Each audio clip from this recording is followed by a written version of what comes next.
Hello and welcome to another episode of Pakistonomy. Today we're going to be talking about India's economy and how it undertook serious reforms that ended the license Raj, why growth has stalled in recent years, and the path ahead given COVID and its impact. To talk about this, I have the honor of hosting Shankkar Aiyar. Shankkar Aiyar is a political economy analyst, columnist, and the author of several books, including Accidental India, A History of the Nation's Passage Through Crisis and Change, which I would say is a must read for anyone who wants to fully understand what it took for India to push through transformative structural reforms. Shankar, welcome to the show. Thank you, Uzair. Pleasure to be here. So, you wrote a book on India's reforms and actually got the fascinating scoop about the country putting up its gold as collateral to avert a balance of payments crisis. And until 1991, when I read your book, I realized that India was a low growth economy that had not delivered meaningful progress and had been going from one crisis to another, but not much had changed until 1991. I want you to tell us a bit about what led to the crisis of 1991 and why was it that Prime Minister Rao's government, facing the most serious economic crisis of the country since independence, how was it able to push through these reforms that ultimately led India to becoming one of the largest economies in the world?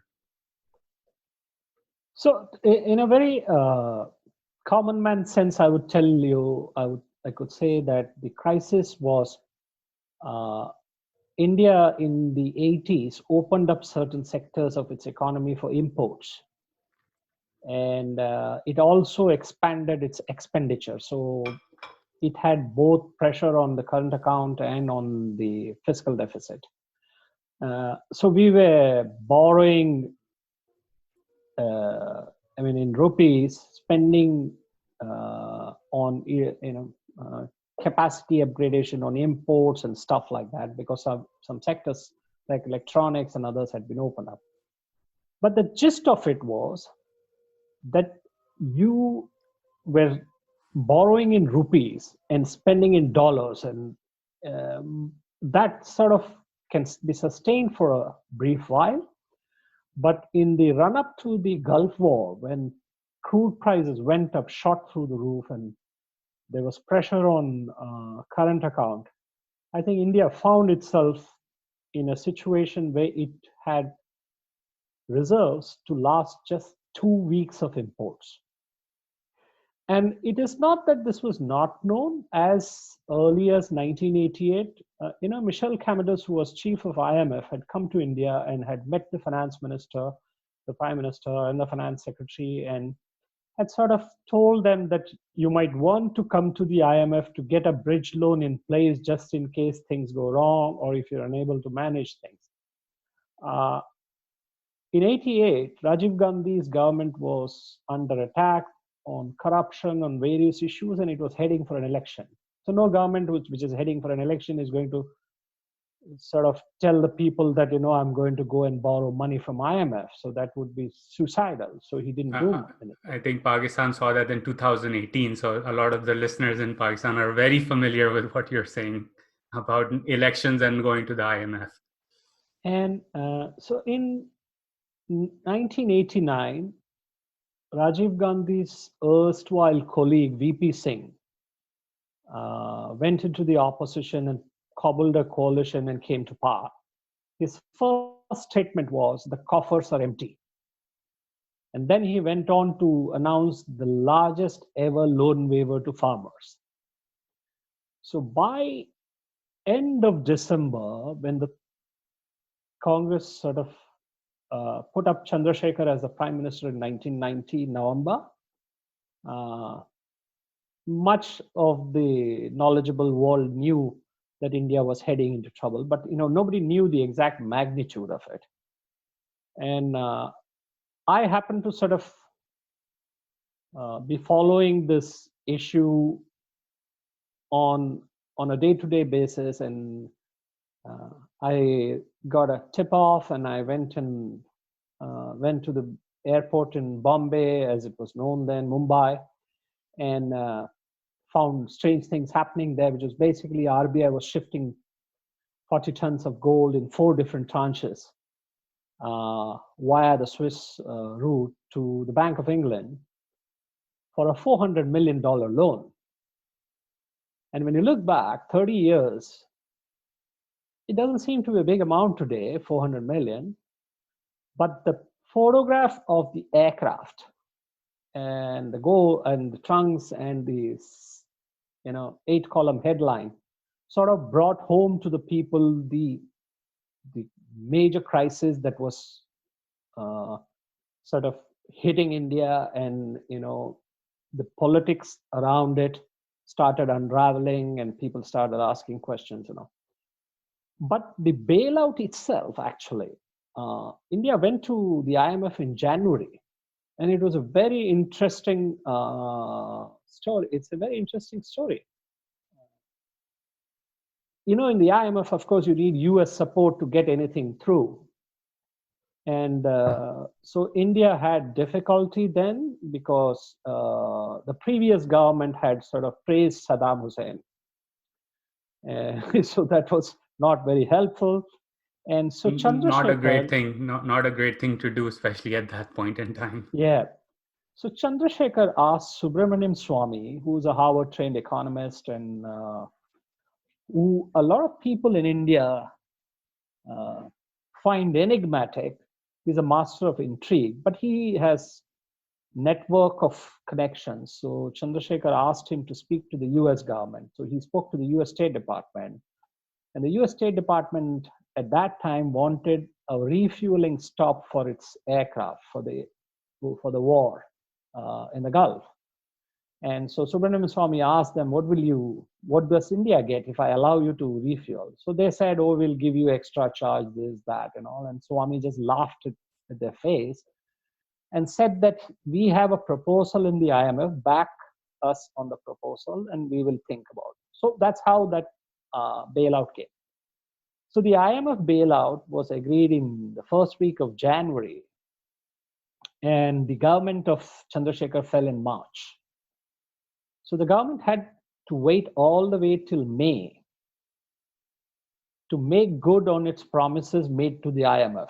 And the promises there were 26 conditions the IMF imposed. And this is the thing that hurts politics in South Asia or elsewhere, or even in Latin America, when countries go and borrow. Obviously, the guy who pays the bugler calls the tune, so they impose those conditions. And part of those conditions were to get public sector out of business, delicensing, opening up the market, and everything. And the amazing thing, as you said, that India was always, for a long period of time in 70s, a low growth economy, well below its potential, well below its ability. And one of the reasons was it was a closed economy.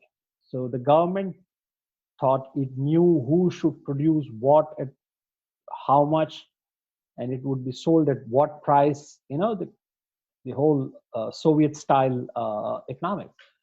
And so in the late 80s, and actually in 89 or 90, Amarnath Verma and Dr. Rakesh Mohan, who was in IMF and who's a well-known economist in India, they came out with a draft for a new industrial policy.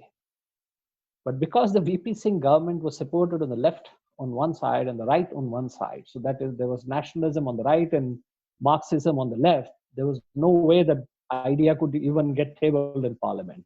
Which So is in also January, a very interesting coalition, right? Like both the yeah, left and the right coming together to yeah. prop up a prime minister. And it came together only because they wanted to keep the Congress out of power. So, and for justifiable reasons, because the Congress government had been in the middle of several scandals. And so this paper, which was discarded in June 1990, was presented as the promissory note in January 1991 to the IMF, that we have already doing this stuff. And so that's how sort of and that was the first document that was given to Prime Minister Narasimha Rao on the night he was chosen as the presumptive Prime Minister, a day before he took oath. And it was given to him by the then Cabinet Secretary Naresh Chandra. And it's an interesting story how Narasimha Rao then found that he needed to have a person with a face known in the IMF. So he approached IG Patel, who used to be Reserve Bank governor and was very well known in global financial and economic circles, to be the finance minister. He declined, and he suggested the name of Dr. Manmohan Singh to PC Alexander, who was an interlocutor. And so Dr. Manmohan Singh who had just come back from Japan, was roused from his sleep and told, okay, get ready, we're going to swear you in. And that's how he became the finance minister. And much of what happened in 91 was a combination of the promises that India made to IMF, some of the elements that were there in the Rakesh Mohan Amarnath Verma paper, and those got implemented. It unleashed the entrepreneurial spirit of India when you opened up sector. So barring aviation and consumer electronics, almost everything was open. And so the potential of India's demography, even now we speak about it, was visible even then. So those who knew the demography science knew that India was heading towards a sweet spot in terms of consumption, demand, and output. And so a lot of investments came through, a lot of opening up in trade. The rupee was first made partially convertible and then fully convertible. The important political lesson, I mean, what distinguishes India from Latin America or its South Asian neighbors or everybody else, is there has been no reform in India which has been rolled back, regardless of the regime that follows. So there is a sense of purpose there which has prevailed, and probably that has got a lot to do with people who were there during the time of crisis, who survived different regimes, the way the rupee was managed, the way the external accounts were managed. And it also sort of rode on the baby boomer boom in the US. You see, the 90s were sort of the pickup point for the boomers to sort of push them on. And India made good on its potential and sort of strode ahead. There were many political wrangles. The proposal to de-license or dismantle the license Raj was rejected twice in the cabinet, and it had to be reconfigured and presented as a continuum of an idea that Nehru and Indira Gandhi had set to do. And that was one of the fascinating things, and sorry to interrupt you here, but I wanted to dive a bit deep into that, because you write about this in the book as well, that India needs a crisis or to push through meaningful, impactful structural reforms, and 91 was sort of one of the biggest crises the country faced. But why is it that the country needs a crisis? What is it about the political economy that requires that? And also in that same vein, why is it, I know that people remained in different crises, so that continuous policies moved on whether the government changed or not, but is there anything beyond that that means, I remember, for example, Prime Minister Modi, before he became Prime Minister, the BJP was opposed to liberalizing retail. Most recently, that's what I remember. But when he came to power, they liberalized retail, right? And so I wanted to talk about these two things. One, why is it that it needs a crisis to push through substantive reforms? And two, what is so unique about the system that when a government changes, those in opposition, when they come to power, they may be opposing a set of policies where actually decide that, hey, it's actually better to continue down this road that my political opponents went down initially. So, Ronald Reagan used to say, status quo is Latin for the mess we are in. But essentially, status quo is a comfort zone. You're very comfortable in it because you think that things will pass away. And as in South Asia, we say, wo din bhi nahi rahe, to ye din bhi nahi rahenge. We sort of carve our own logic to these things. But status quo is a comfort zone, and politics requires stability. So when you're confronted with choices, the outcomes or the consequences of which are not clear, politicians tend to choose status quo. The classic thing about India was is that it knew what needed to be done. It perhaps also there was enough documentation on how it needed to be done, but who was going to do it? Who had the courage? So Narasimha Rao had the courage because he had virtually no downside. He could have chosen to be just another prime minister, but he decided to be a different prime minister, and he pushed it through. The thing about so Newton's law, unless the body stays in the same place, unless external force acts upon it. The beauty about crisis in a political economy, particularly in democracies, is that the force of change depends on the magnitude of the crisis. So once the crisis abates, politicians lose the fear which drives the change. What happens in a crisis? The luxury of choice is wrenched away. You have to act. And so India has acted on, so the book Accidental India looks at the transformation of India through a series of crises, how we did green revolution, how we did bank nationalization, how we democratized capital, the software revolution, the milk revolution, and so on and so forth. And there are also crises which are silent, which do not have a political consequence, or at least till now. My most recent book, which got released in June, The Gated Republic, is on India's public policy failures and private solutions.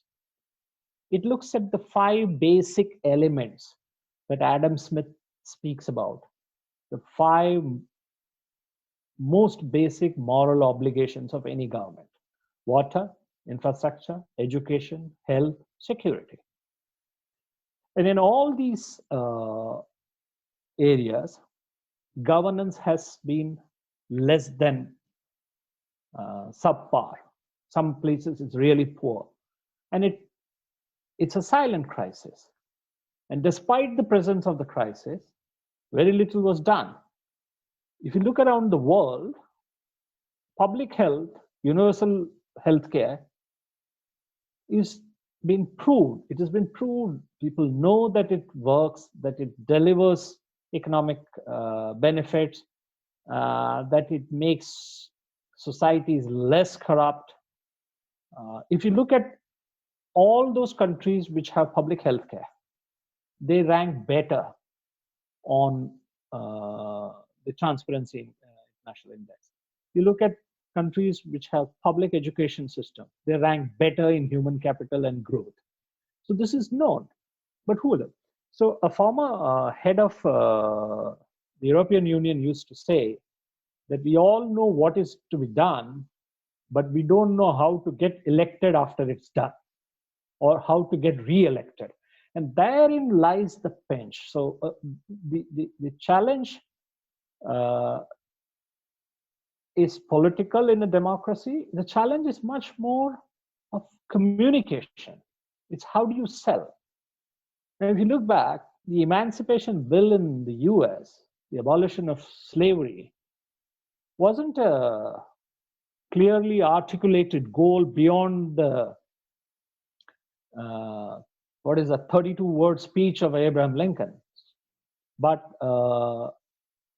it was pushed and then evangelized and brought to it.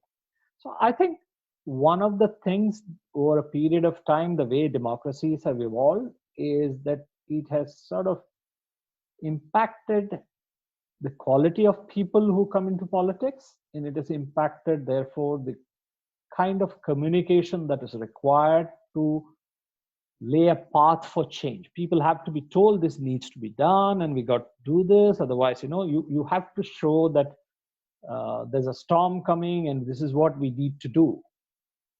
And people are, I think, conscious of it. They're sensitive to these things, are willing. But it's a matter of trust. And if you keep spinning all the time theories, so people lose trust in regimes, and which is where we are. I mean, you look at what's happening on COVID around the world. I mean, people like Trump and Bolsonaro and others have been spinning stories on how there is no virus and that the virus will go away and stuff like that. And so people lose trust, even if they speak the truth the next day. Nobody's sort of buying the truth. I think the critical issue, I mean, whether you're in private sector, whether you're an individual or an institution, crisis is an opportunity for change, because it makes you introspect and think about how you would want to do certain things. You can never revisit a decision because every decision is taken in a particular context.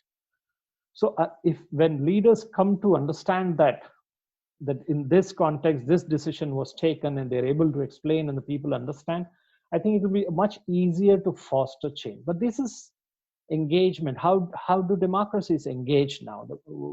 So from the Roman city system of governments to the representative democracy, we have sort of scaled up the idea of liberty and freedom and equality and all. But how do you communicate? I mean, whether it's in India, whether it's in US, whether it's in Germany, elected representatives tend to sort of represent their party more than they represent their people.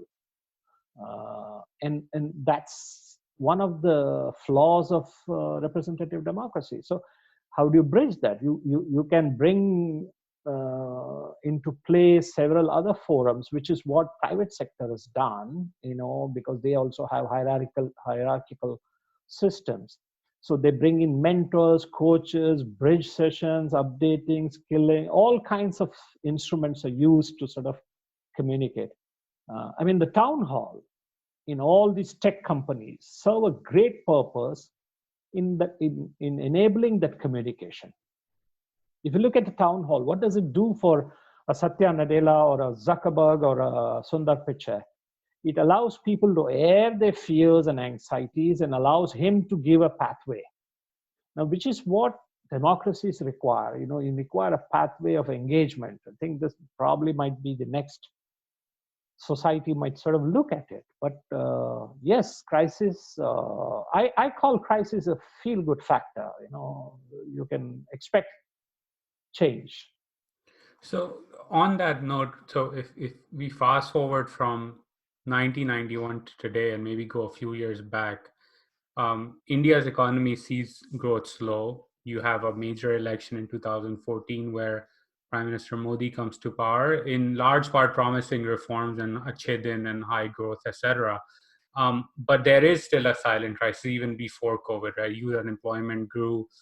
There's an agrarian crisis, etc. Do you think that again the crisis of that has been there in India even before COVID is a silent crisis, and that's why we haven't seen major reforms? Or what is the reason now for a government that is so masterful at communicating and engaging, for example, to not be bold enough in pushing the country forward? Or am I wrong in even saying that it has not been bold enough? Would love your thoughts on what's happened to the economy in the last few years.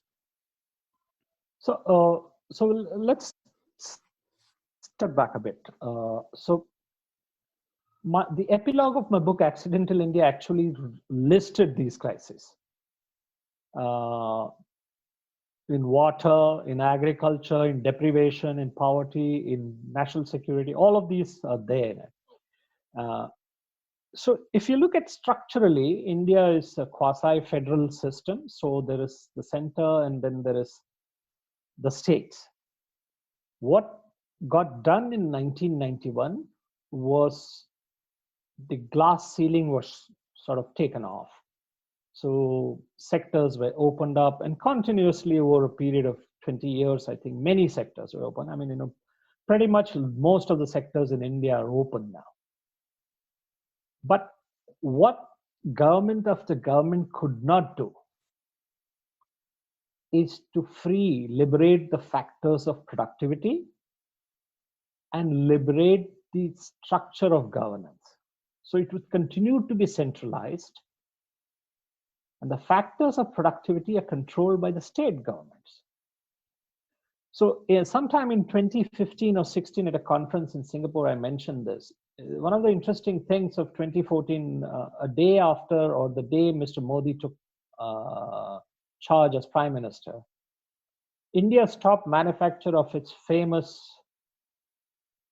old car called the Ambassador, which was an old Morris model.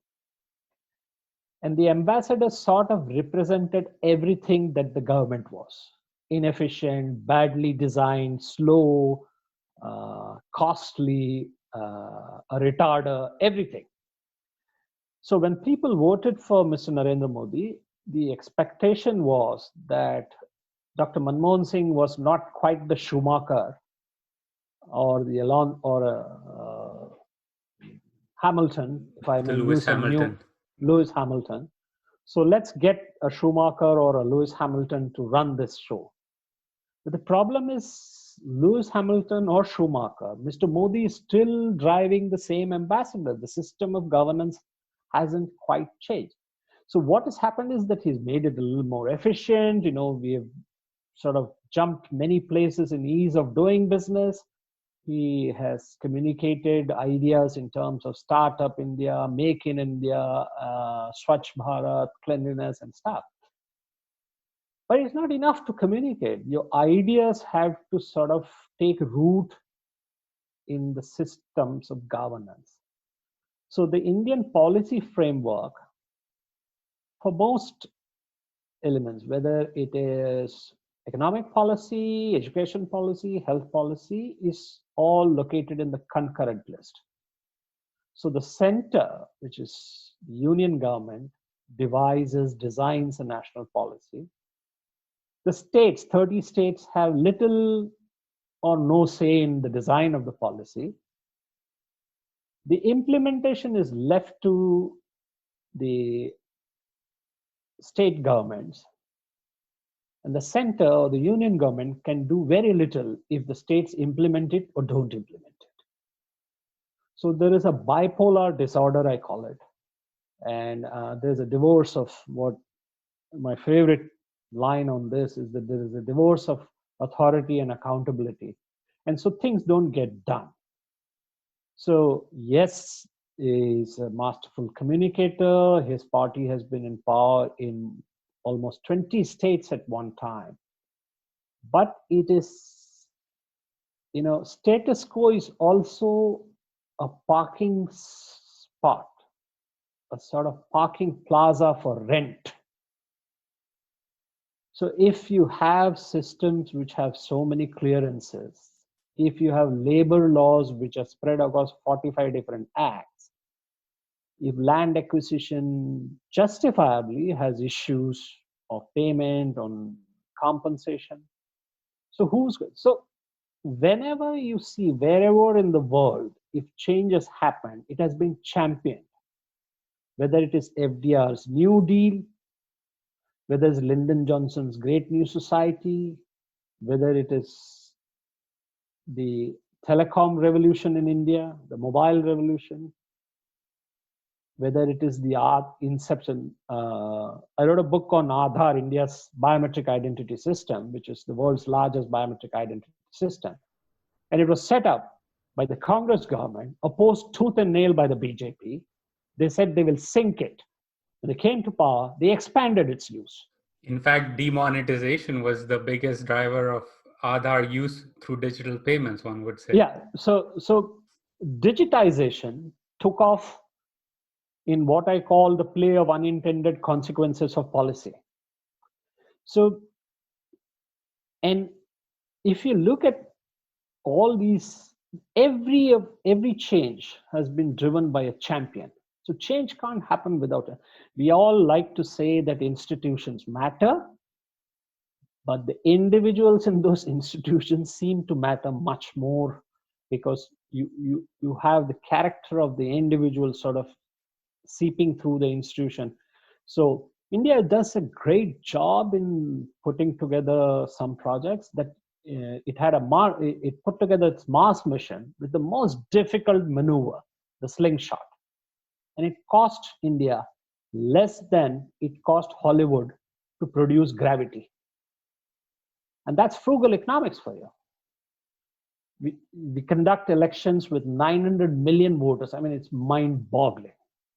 I mean, how it's managed. The Kumbh Mela, and we do a lot of things very well. But I think India or any other government comes together on events and episodes better than in continuum. So what requires to be done in a continuum is always a question that has to be updated, answered.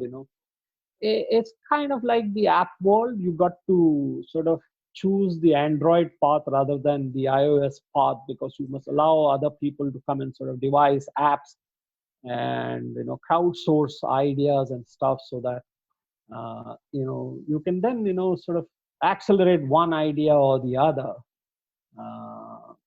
I think a lot more thinking is required in the system of governance more than anything else. The last 4 5 years slowdown has been a cause for concern. There's been high unemployment. There have been issues with the data.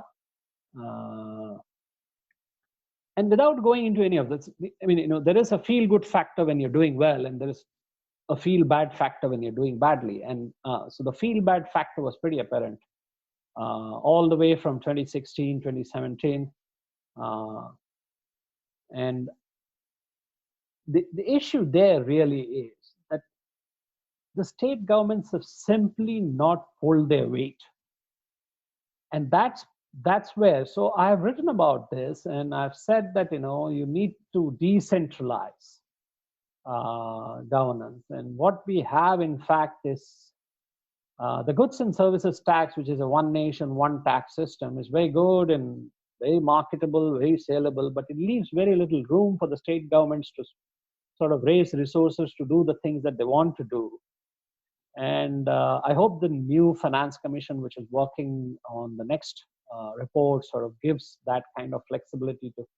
So there is the form of governance, which is you've got to bring people and ideas together. Then there is the funds for governance. Then there's the functionaries for the governance. All of these need to be sort of liberated if India sort of has to move from. The good thing is that there's general consensus within the system that these things need to be done, but you still need to find a champion who will sort of put up a new labor code. I mean, this is what they are thinking of is still archaic and antiquated. The world is moved into gig economy, shared economy. People want contracts for hours in a week, or hours in a month, or days in a week.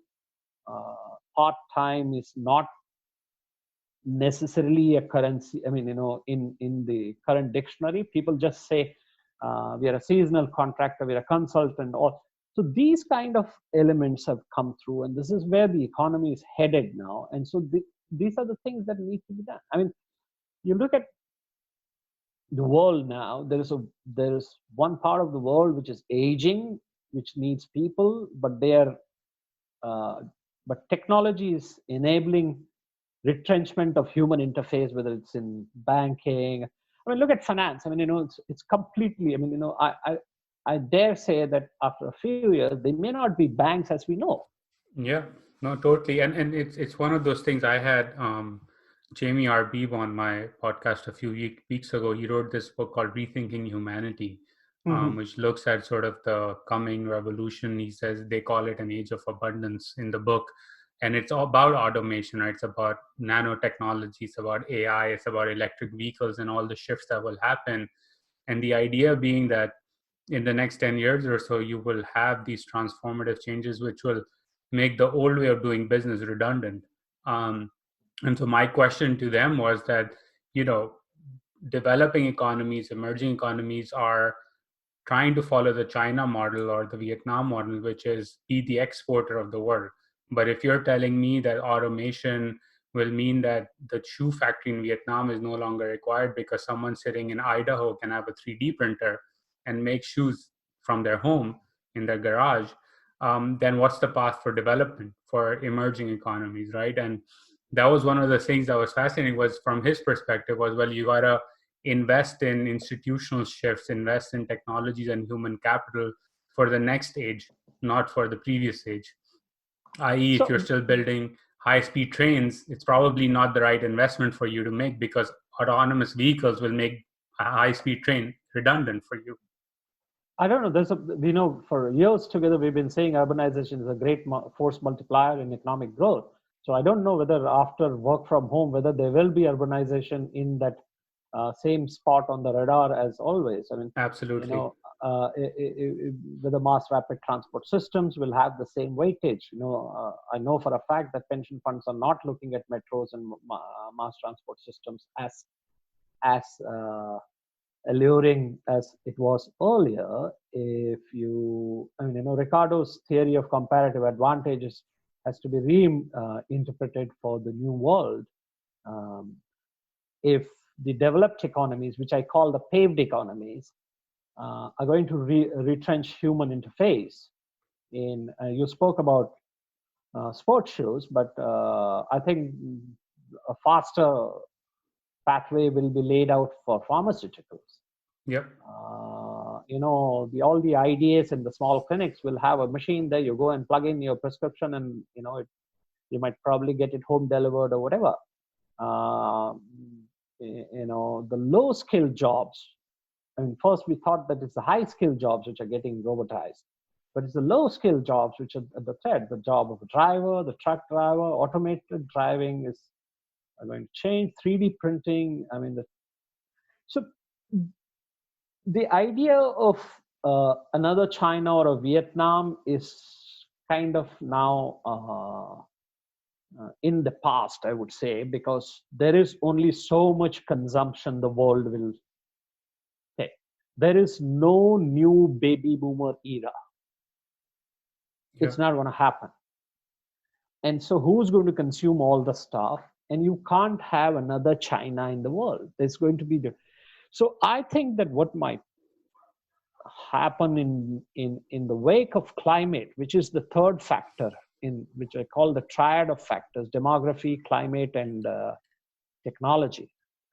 I think the third factor will sort of play out, will accelerate both the factors, demography and technology. So you hear now over the last 2 months that bailouts should be linked to green policies. Yeah. So governments are talking about airlines using greener routes, greener aircraft. There's a company in Japan which is testing hydrogen power for ships. There is a new technology being developed, which is called the light digital tattoos on bodies for treating diabetics or cholesterol patients. So this takes away the entire advantage of generic drugs as we knew. So the whole export potential of China or India in APIs or generic is challenged. You look at how cloud-based services may threaten information technology companies elsewhere. So do you need a certain service at all? And do you need a certain product at all? If I'm going to be sitting at home and doing most of my work as work from home, and only my upper body is going to say, this is much likely, this would be an interesting study to are people buying less trousers? Well, so that I was going to say that I was reading the Washington Post last week, and demand for jeans has collapsed because Yes. people have realized that they would rather wear shorts and more comfortable lower wear, because even when they're working from home, they don't need to wear jeans or chinos or pants anymore. So the demand has collapsed, and a couple of fashion designers quoted in that article in the Post were basically saying that we don't see them coming back anytime soon, because people have realized that jeans and trousers were basically a prison around them. I mean, look at the face-to-face economy. I really feel bad for the Michelin chefs and those restaurants. Even if they charge and made people pay through their nose for just a little better food, But what's going to happen to the face-to-face economy? Yeah. You know,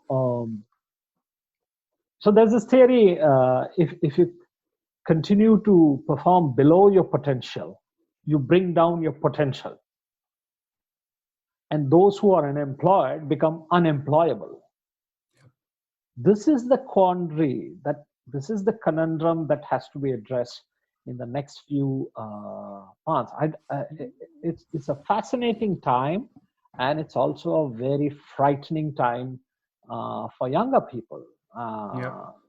What kind of future are they sort of looking at? So, So I want to sort of use that same way, use that thought of yours to talk about a bit, whether it's India or other emerging economies. Like, obviously, COVID is an accelerant, and it has disrupted, fundamentally altered how people's society behaves in the developed and the developing world. And true. it has accelerated changes, right? Whether it's demography, technology, or everything else. So, how do you see? And I'll go back to where we started this discussion, which is India needs a crisis, or a crisis an opportunity to act. And so, do you, one, see COVID-19 and its economic and societal repercussions as an opportunity for India to act, or other countries? And B, what are the shifts that you see coming out of this that maybe lead to the end of this low growth period that India has witnessed over the last few years? So I think that yes, India, there is a huge opportunity and there is an upside in this crisis for it. Uh, and there's an upside for all emerging economies. And the question is, how do you look at it? How are you going to examine this? So essentially, it boils down to how you reallocate human capital across the economy. So think of education. You could sort of, if you have online education, you can upgrade the education across the average, and so your human capital is better qualified. Telemedicine allows you to deliver treatment and expertise on the fiber optics across domains, across geographies. Climate change makes you rethink how you will use energy. We haven't actually reached that spot as to why so much energy is being wasted. I mean, I'm fascinated by all the youngsters who are carrying placards and shouting about climate change and all. And I just want them to think how many pairs of sneakers they're buying every year. Is that climate friendly? Those are Yeah, issues that will. fast fashion and its climate impact Yeah. is huge. So if technology is harnessed by the developing economies to create opportunities, now many of the governance structures in the West will not change. I dare say human interface will continue to be there. So how do you serve that human interface? Here's an opportunity for emerging economies to take over those. You did medical transcription, you did call centers. I'm sure you could do many of the governmental functions. So there's an opportunity there. You could save capital by reimagining how you get your output. So one of the things is that emerging economies tend to import a lot of negatives.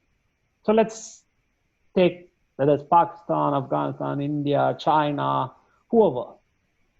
I mean, India and China, two of the biggest economies, are net importers of crude oil. One of the biggest users of fossil fuels.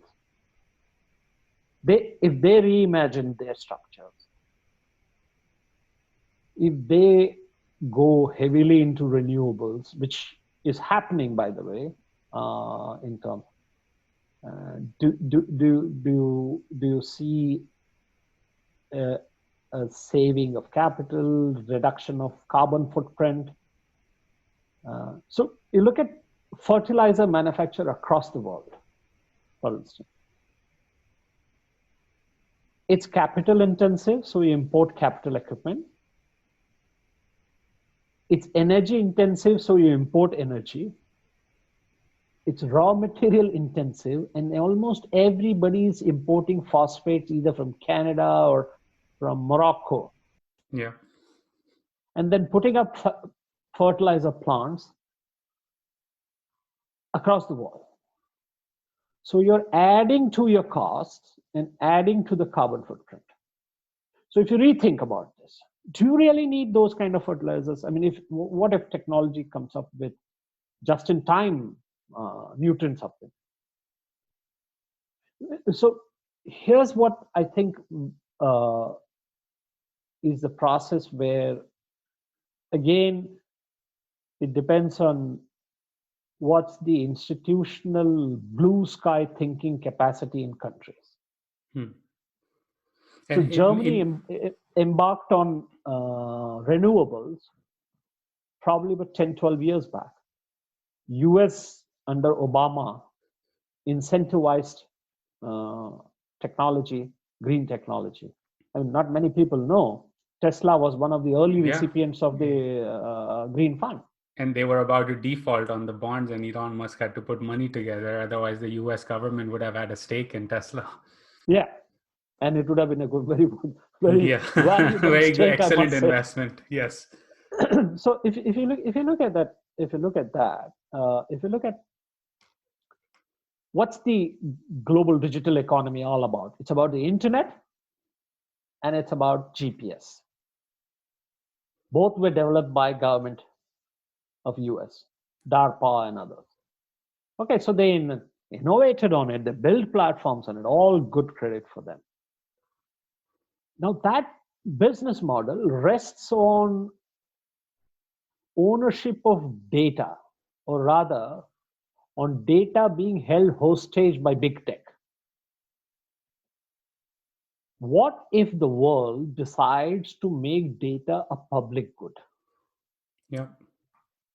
And that's the biggest threat, right? It is the biggest threat. It is going to happen. Uzair, it is going to happen. Every country is going to corral data in their domain. Now, how this will happen, what's the technology what will be the sluice gates, we don't know how it's going to come to. But I imagine that there will be a time, and some people in India, Nandan Nilekani's team and others have worked on it. So it's called the data fiduciary system. That needs to use certain digital apps and implements, and he has to be on the internet. So he goes through a data fiduciary and he says, my data can be used by so-and-so for these purposes and not anymore. Yeah.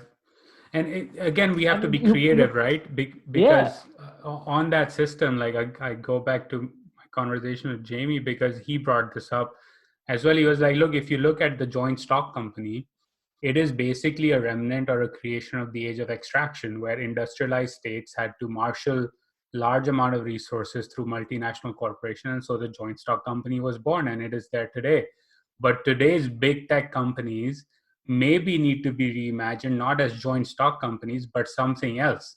Information companies, or however you want to structure them, but their roles and responsibilities must go beyond the shareholder itself, because they hold a lot more power than just the power of their product right now. And I was listening to the hearings in the House of Congress and the questions that were, I mean, sadly, some of the stuff was pure showboating, but the real issue there is not just the dominance of the power that they hold, but the disproportionate return that power gives them. So instead of trying to control the power, if you corral the returns, and what gives the returns is how they.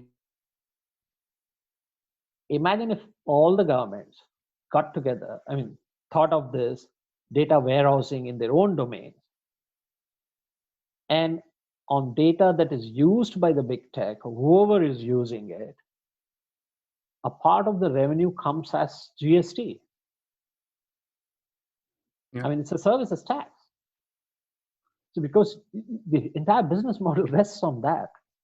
And this is the way I think a lot of this will go through. I also think climate will rethink the taxation system in the world, not in the very, yeah, okay, so carbon tax is very fashionable and stuff like that. But I think a more profound change will happen. And that profound change will sort of bring this down to the individual level. And that could be that how much carbon is Shankkar Aiyar or Uzair using? What's your carbon footprint? How much conservation? You could arrive at these contextually and be paid back or get rebates on how you use energy, how you change the. I haven't owned a car for 10 years. It's just a principle thing. Is that I find that, if I need to get to place 1 A to B, I'm able to get a transport and I do that. And I'm trying to sort of see whether it works and how long this works. It hasn't been too bad. So if a carbon footprint producing automobile is shared, the footprint is that much less. We all know carpooling and stuff. Yeah. Now think about an automotive electric vehicle, autonomous electric vehicle. Uzair buys an autonomous vehicle. He reaches office in DC and puts it back in the road as an Uber. And he programs it that it comes back to him at 4 p.m. to pick him up, go home, go for dinner, or go back into the road. Yeah. So you have allowed for capacity expansion without without carboning the thing. Because the production of the automobile itself is also an issue of carbon footprint. So climate, I don't know.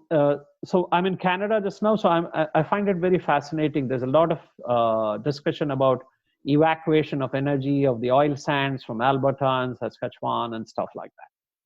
And so in a conversation, I asked them that, what's your end goal? Your end goal is to monetize that availability of energy. Why not think about monetizing it without evacuating it?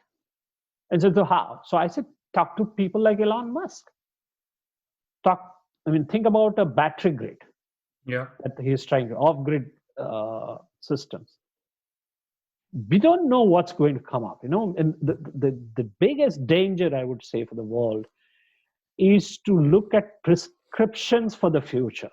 You have to adapt, be flexible, look at opportunities, flip-flop. And the biggest changes in the world never intended to be the change that we have. The internet and the changes that do never, come, they come at a pace that you can't even imagine, right? Did anybody who worked on the internet project or the GPS project thought that it would be used for the stuff that it is being used now? Yeah. So there's a great unknown there, and we must respect that unknown. No, and I think the from an emerging economy perspective, it is such a huge opportunity, right? Because all of a sudden, South Asia, for example, will be supremely exposed to climate change. Its emerging middle class will need energy to consume. They aspire to own automobiles, for example. And if you can reimagine and retool that society to be creative about what their aspirations are and how they want to function in a world where climate change is around the corner, you can not only push back the impact of climate change, but actually leapfrog ahead, right? And transform your society into something that maybe others may not be able to do because they have such, as you said, they're paved economies. They are incumbents that will be slow to shift because the rent seekers will push them or hold them back. We're seeing this in the United States, for example, as well. And that's the real opportunity, where if you have the autonomous electric vehicle, then all of a sudden you can prevent cities like New Delhi or Lahore or Dhaka from becoming these smog centrals that are there primarily because of the number of cars on the road. And No, we need to change that. also greater inclusion in the economy, in the Yep. opportunities of the economy. So, I think emerging economies are far too rigidly locked into the idea of a future that lives in the past, Yep. which is basically high capital growth, urbanization, mass rapid transport. You try to replicate a Tokyo or a Seoul in Lahore or a Mumbai or Dhaka, it's going to be a disaster. There's no question about it. So you have to rethink this. I mean, why shouldn't a person in Bihar or in Abbottabad be able to participate in a global technology project? Yep. You can. I mean, so do you need people to move? You don't need, so localization and regionalization of the supply chain could also mean induction of 3D and other technologies in these emerging economies, so you don't become that import dependent on capital goods, for capital, for technology. And again, it comes back to the idea of reimagining your economy differently from what. So the human condition is such that we always want. So what's the question that people are talking about now in the pandemic? When will we return to normal? Yeah. They want to go back to a normal. That normal is never going to come back. So you got to think of what's the new normal? Where are we going to be? And And I so think many people won't want to go back to the old normal where they were commuting 2 hours a day to go to an office and sit there for 8 hours absolutely, and then commute back. They absolutely, don't want that. absolutely. And look at the other aspect here. And this is a gender issue that I sort of flag every time wherever I can. So in the less developed economies of the world, the workforce participation of women is pathetically low. And that's because of various social, cultural, and other conditions. If work from home happens, governments could actually find talent sitting at home to work in their governance system. So you have to rethink from capital intensive. I mean, so all of regimes across emerging economies have constantly thought of the cost of modernization and whatever their definition of modernization is. I think that those textbooks need to be just junked. You've got to think about these issues very differently. And this is a conversation that I would say is just about beginning now. And even now, people tend to look at what's happening in autonomous cars as just about cars. It's not It's just much about more, cars. much more than that. It is a life generation, world changing thing that's happening out there. If a Chinese company can go to the Middle East in UAE and set up an 18-story building or a 12-story building in like 72 hours or a week, you've got to rethink what you're doing with your capital, with your resources, and what's possible in the future. And for emerging economies, I would say that because there is so little legacy baggage to shift from, it's a huge opportunity. You have the demography on your side, and you have the human capital. You have the ability to sort of recast your economy a little more easily than, say, a Germany, which is export dependent, or a US, which is global finance and services dependent, or Latin America, which is commodity dependent, or Australia, which has had a great run for 20 years. But I don't know whether those the levels of commodity exports that they did would probably happen. or China, which was the factory to the world, whether people are going to consume that many things and that much stuff. So it's a huge opportunity. And again, we come back to crisis. Crisis makes you introspect, reflect, and the question is that who are the champions in the emerging world who can rethink this idea? And you're right when you said that people tend to think about the authoritarian idea. They want another Singapore, they want another China, they want another Seoul, and this is just the wrong way to go about it. Yeah. You can't supplant that psyche into this society, or that efficiency or that discipline into what is a multicultural democratic societies. So this, and to come back to the thing is that it will all depend on what's the blue sky capacity, blue sky thinking capacity in countries. I mean, it's a fascinating time again. Very No, fascinating.